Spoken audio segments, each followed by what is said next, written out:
Central lock-up, আচ্ছা আচ্ছা গুন্ডা, আচ্ছা আচ্ছা বদমাশের নাকি কেঁপে যায় সেন্ট্রাল লকআপে ঢুকলে?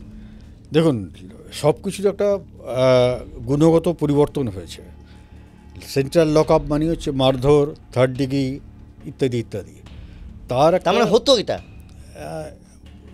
আমিও পড়েছি, আপনিও পড়েছেন বিভিন্ন বইতে, আইনি অনেক গল্প উপন্যাস হয়েছে, নকশাল আমলের অনেক কথা আছে, সেগুলো আর বলতে যাই না, সবাই জানেন সেগুলো। কিন্তু ইদানিংকালে একটা কোয়ালিটেটিভ চেঞ্জ অনেক হয়েছে, মারধরের ঘটনা প্রায় নেই বললেই চলে। তাহলে কিন্তু লকআপ সম্পর্কে, সেই সেন্ট্রাল লকআপ সম্পর্কে সেই একটা রোমাঞ্চকর ধারণা, এটা চলতি। কিন্তু পুলিশের ইনভেস্টিগেশনের স্টাইল, ওই মারধর, থার্ড ডিগ্রি এখন আর চলে না। এখন আর চলে না, কিন্তু আপনার সময়? আমার সময় তো ট্রানজিশন পিরিয়ড। আচ্ছা, মানে তখন মারধর আস্তে আস্তে বন্ধ হচ্ছে, কিন্তু চলছে কিছুটা। আস্তে আস্তে না, ব্যাপকভাবে বন্ধ হয়ে গেছে। মারধর অনেক দিন আগেই বন্ধ হয়েছে, কারণ মারধরে আমার ব্যক্তিগত অভিজ্ঞতায় অনেক দেখেছি।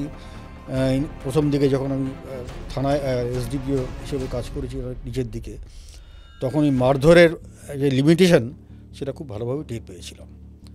যে না, তাহলে হার্ড নাট ক্র্যাক করে কি করে? আগেকার দিনে বলা হতো যে হার্ড নাট যারা, হ্যাঁ, তারা মারে ক্র্যাক করে না। আচ্ছা, ওটা এখনও চালু আছে কথাটা।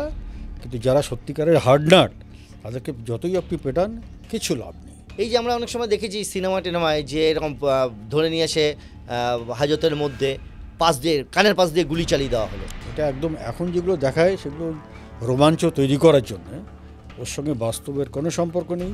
আচ্ছা, আগে যে মারধরটা তো কীরকম মারধর হতো?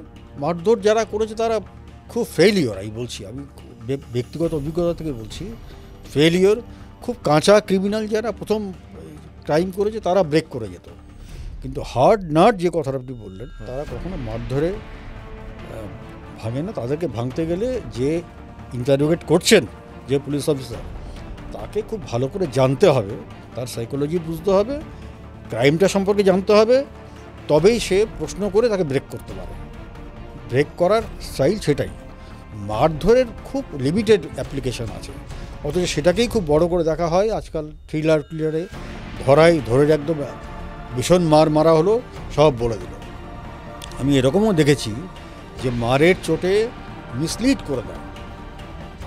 হ্যাঁ, এবার বলে দিচ্ছি, সে তো আরো বড় ক্রিমিনাল। হ্যাঁ, সে মিসলিড করে দিল, পুলিশ ট্র্যাপড হয়ে গেল, এরকম আছে।